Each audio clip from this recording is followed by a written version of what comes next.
I never believed the people that said stuff like, studying abroad changed my life, I found myself, I met my bestest friends for life, an experience of a lifetime. I was always like, okay, calm down. Are you kidding me? It's 4 months. How life-changing can it really be? Turns out, they weren't kidding. I feel like my time in college was a little different from the usual college experience. At least, I hope not everyone had the same experience as me because I was pretty miserable for most of it. First of all, it was COVID, so yeah, 2 years of Zoom university. Plus, I just hated what I was studying, but I thought I had to like, I don't know, prove I was smart. I also chose to live at home, so didn't make any friends. I really had no sense of who I was for a good chunk of college, so I just did what everyone else was doing by forcing myself to go to parties and bars, even though I hated how it made me feel. So for the rest of it, I isolated myself in my house to avoid that party hookup culture. And college is also when I started doing YouTube, which led to some very, very, very bad burnout.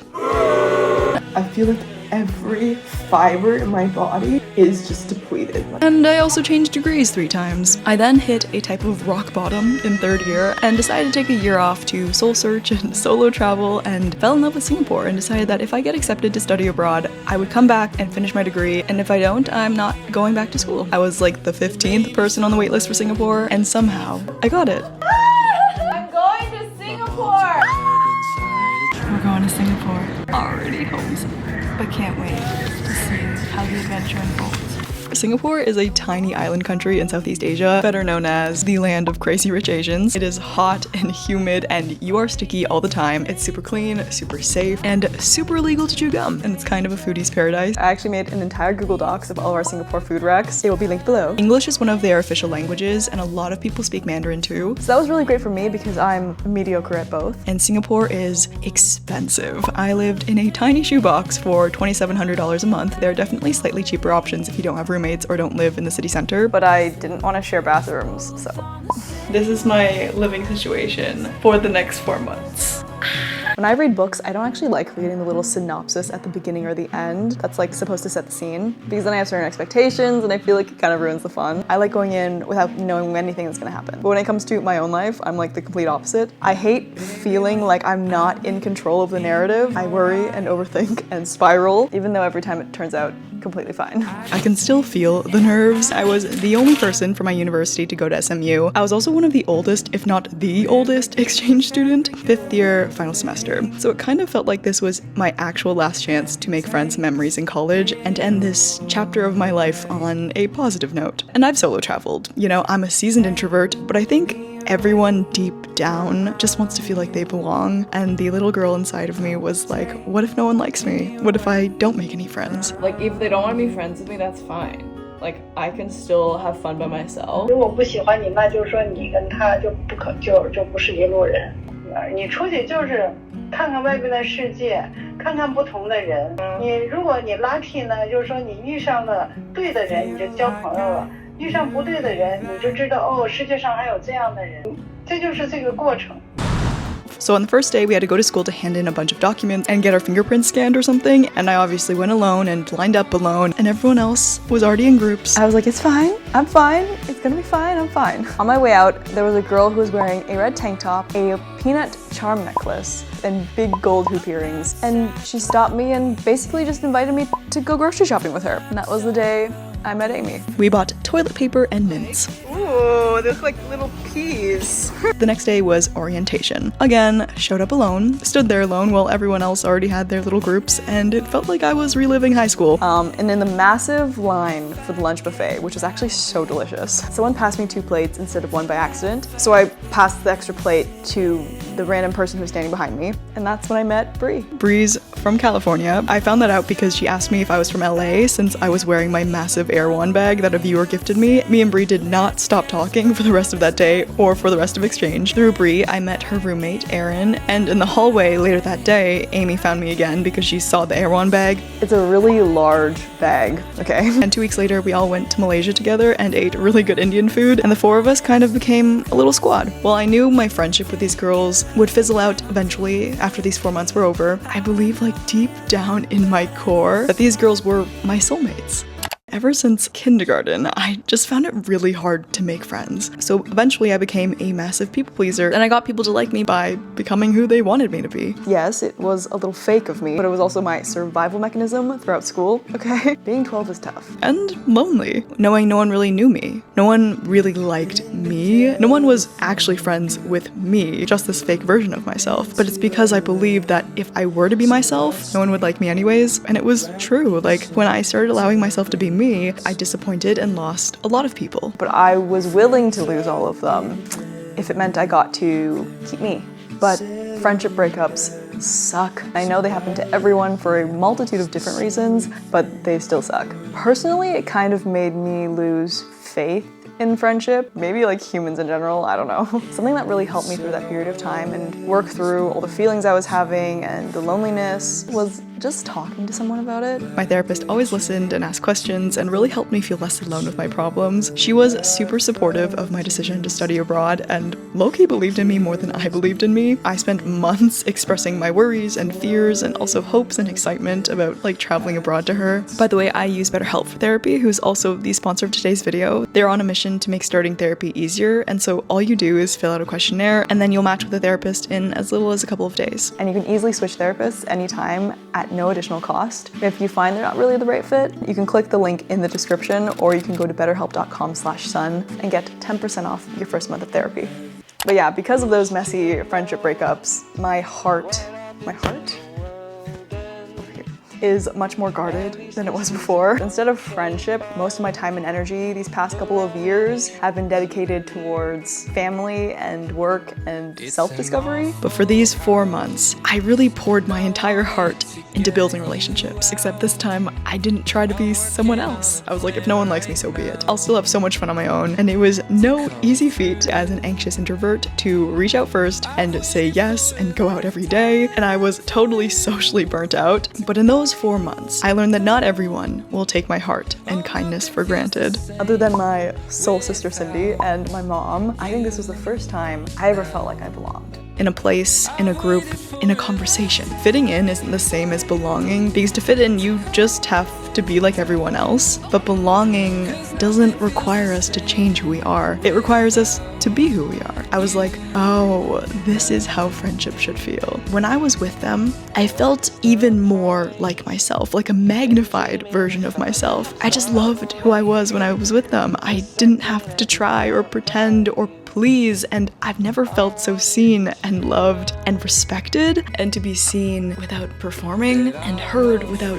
screaming, and to be enough without proving it healed so many parts of me. And I do think it's partly because I'm a little older and wiser and more secure with who I am, and because I've also learned how to be a better friend to others. And for those of you who have friends and you're like, yeah, obviously that's what friendship's supposed to feel like. Yeah, don't take those friendships for granted, because not all of us are lucky enough to have that. I'm well aware that my lifestyle and personality are not exactly conducive to making friendships. I like being alone, working alone, eating alone. I thrive when I'm alone. And after years of only taking other people's opinions and feelings into consideration, I want to care about my own opinions and feelings and go at my own pace. I'm also not exactly the definition of fun. I go to bed at 9. I prefer listening over speaking. The funnest things I do all week are run, eat ice cream, and read. And I feel every emotion very deeply. But these girls really saw me. Not the edited online version or the people-pleasing version or the smaller version, but the real, flawed, human version. And they didn't hate what they saw. I like it. Erin. I am just in awe of her. A force to be reckoned with and also the sweetest soul. We are polar opposites. She loves the business world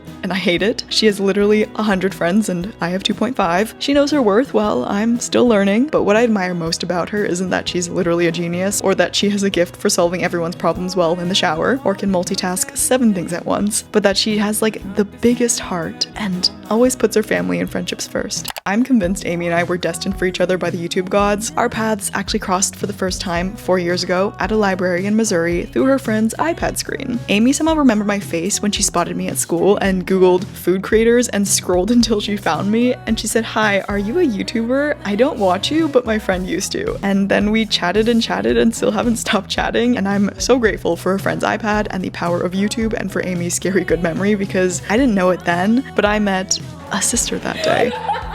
She is the coolest human. I feel like she actually has tried every single hobby. She's an equestrian and an animal lover and a STEM woman, a professional photographer and a foodie, shoe painter, half marathoner, and the clumsiest person I have ever met, like trips walking on flat roads. You know, I've always been the picture taker friend, like in a friend group. I'm the one taking candid pictures of all of my friends having fun with each other. Like my entire camera roll has always been filled with other people, which I love. But even though it sounds selfish, it's just a sad realization that others wouldn't do that for me, but Amy does. And I don't know if she'll ever know how much that meant to me. I see so much of myself reflected in her, my pain, my anxiety, my desires, my love for food, but we are, again, polar opposites. I don't know, our energies are so different that they somehow match perfectly. What's that saying? Branches of the same tree, feathers off the same bird, or something about like being cut from the same cloth. I don't know, but like sisters raised in the same family, but who end up nothing alike. But also like completely get one another, but none of that even matters because they love each other either way.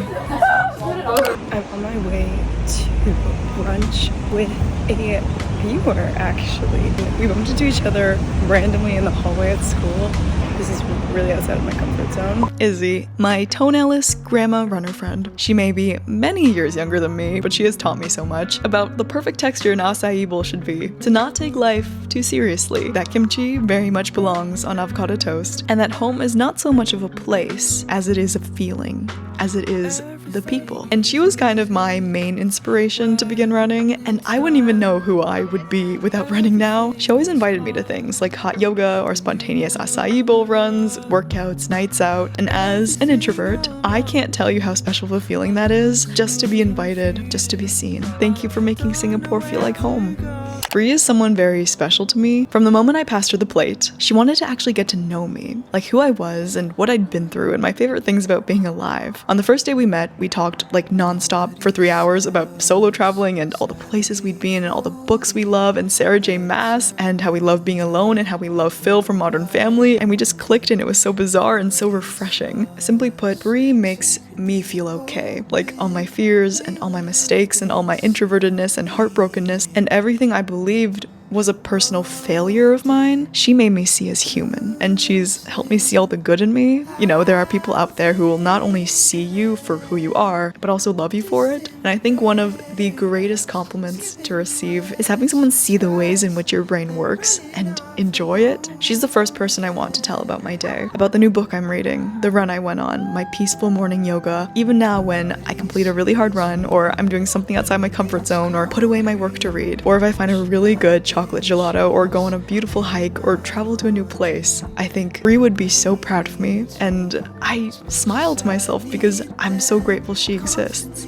You really don't know the impact your existence has on people. Knowing these girls for 4 months and just being in their presence, listening to their stories and seeing them live their lives changed mine. So keep sharing your heart. And I know it's scary, and I'm sorry that people have made it feel that way for you. But there are people out there whose lives will change by knowing you, and who rely on the kindness you spread, and in the ways in which you see the world. You could be the reason someone smiles today. Someone reaches out to someone they love, someone feels less alone, someone decides to eat, someone believes in friendship again. We bump into a lot of people in our lives, and most won't be a match. Some will be an okay fit, and if we're lucky, some people really feel like you knew each other in another life. And to anyone who's asking themselves, like, where are my people?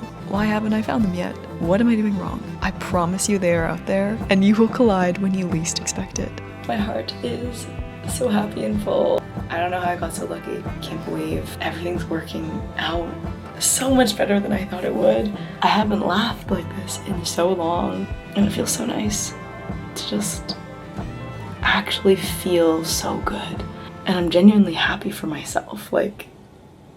I'm like, you deserve this. So many times on exchange, I catch myself thinking, there is like no part of me that wants to be in a relationship right now. Because my day-to-day life and the people in it were so fulfilling that I didn't feel like I was missing anything or there was even room for another person. And that's kind of a big deal coming from a girl who thought that being loved by a boy was the goal of her existence. Like, so much of my time and brain capacity growing up was taken up by boys and if they liked me and how they saw me. The clothes I bought, the workouts I did, the weight I lost, the makeup I wore, the music I listened to. It was all so that I would be more desirable to men. When my ex-boyfriend of 3 years, who I'd also been best friends with since the beginning of high school, started seriously dating someone else, I completely fell apart because I allowed that relationship to define who I was. So I have spent the past 4 years as a single Pringle, figuring out my values and the kind of person I want to be, and building routines rooted in self-love, hoping that my patience and all the therapy sessions and lonely nights and solo dates would pay off eventually.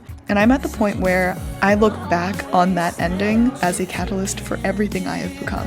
Like, some things have to end before better things can begin. And I'm so glad I got to show up for these girls as this version of myself. When I tell them about the person I used to be, the very jealous, toxic, highly stressed, workaholic, party-goer girl who lived for male validation, they didn't even believe me, and it just made me realize like how far I've come. Sometimes we're so used to thinking of ourselves in one way, we don't even realize how much we've changed and evolved. Meeting new people is a great way to meet your new self.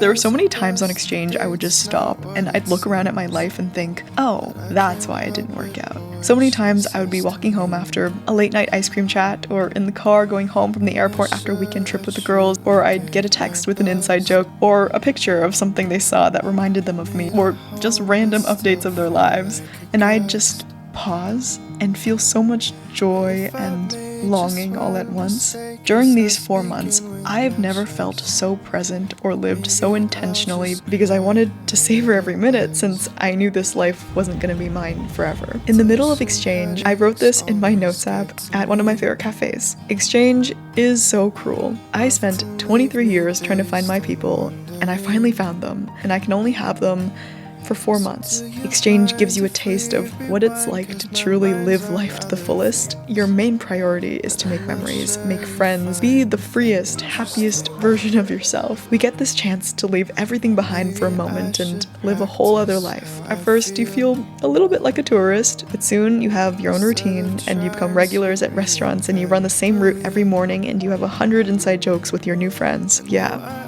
You have friends. You get this glimpse of what life could be like, and it feels too good to be true, because it is. For them, it was just 4 months of traveling and meeting new people, and then they'll go back home to their real friends and school and lives. But for me, it was like getting a do-over, a second chance at college, to finally just be a 20-year-old, to be the kind of friend I wish I could have been. This friendship is only for the meantime, but I want it for a lifetime. I want to continue having these conversations. I want to keep meeting for dinner at our favorite restaurant and order the same thing we always do for years. I want to keep sending random silly messages in the group chat. I want to keep feeling like I'm a part of something, but it's almost midnight and it's all going to go back to the way it was. And yeah, sure, maybe we'll text from time to time, but it won't ever be the same. We won't have our nightly gelato runs, and we won't update each other about our days. I will never run into my friends at the library, or get to text them, should we have Indian or Mediterranean tonight? I'll meet you at our favorite cafe. I won't be able to say, bye, see you guys tomorrow. And maybe maturing is realizing that not every connection has to last forever to be meaningful. But I don't really want to be mature right now because I already miss them. I spent so long before exchange stressing about not making friends, and I know I wished for what I have now. So the wise Winnie the Pooh really said it best. How lucky am I to have something that makes saying goodbye so hard. Around that time, I hadn't posted on Instagram in like 10 months. And as a creator, that's kind of a bold decision, but I had never loved living my life more. I didn't do it intentionally at first, but I began to realize the longer and longer I stayed off social media, the happier and happier I felt, which was very conflicting because I am so grateful for this community. I love you guys more than life, like more than myself, which might be the problem. But I also think you can love something and also need time and space away from it too. I just did everything I wanted. I wore what I wanted. I ate how and when and what I wanted as unaesthetically as I wanted. I spent my time how I wished and went on runs without filming and only took pictures of the moments I wanted to remember. I barely even looked in the mirror because I honestly didn't care. Like, none of my favorite moments on exchange had anything to do with the way my body looked. I guess because I couldn't compare my life to anyone else's, I just began living living a life that felt good to me. I budget traveled across Southeast Asia. I shared delicious food with friends without once feeling guilty. I ran along the river and saw the sunrise every morning. I had dessert twice a day. I would nap at 10 a.m. and wouldn't feel guilty about it. I didn't feel rushed. And I was so incredibly present, felt happy and whole and alive. And I don't think I've ever felt more entirely myself in my life. And now I have a camera roll full of unaesthetic, blurry, beautiful memories that are for me, not my Instagram feed. Even if you have the slightest itch, scratch it. Like, if not now, when? And it doesn't really matter where you go. You can choose a place you've always wanted to visit or a random one you literally know nothing about that scares you in an exciting way. Like, no matter where you go, there are only friends and lessons and experiences to gain. I'm not gonna tell you not to worry about making friends and missing home, because you will. But what will happen is still going to happen, whether you worry or not. Don't put unnecessary pressure on yourself to make best friends for life and fill every day with exciting plans or be happy every day. Just try to have an open mind and go with the flow. Well, you're gonna meet a lot of people you don't vibe with, and those people are really important too. They can teach you how to handle conflict and how to set boundaries. And I actually took it as a good sign that I wasn't getting along with everyone, because it means you're not trying to be someone everyone likes. If you can't find anyone to go with, do it alone. You can have just as much fun in your own company. Slack a bit in school if you're pass or fail. Maybe not group projects, but everything else. My mentality going into this was, I'm not here to study abroad, I'm here to experience being abroad. So I purposely took the easiest courses and stacked them on 2 days so I could travel, and skipped as many classes that was allowed and did the bare minimum to pass. And I would do it again because I learned so much more from just living and traveling and meeting people than I ever will in a classroom. Being in Southeast Asia meant that Thailand, Vietnam, Malaysia, Indonesia, the Philippines were just a short plane ride away, but there are also places to explore right down the street. So don't forget to be a tourist in your own city.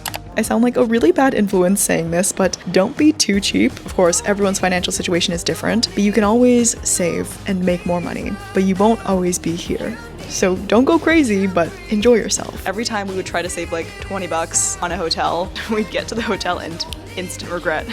Like sometimes they hide us.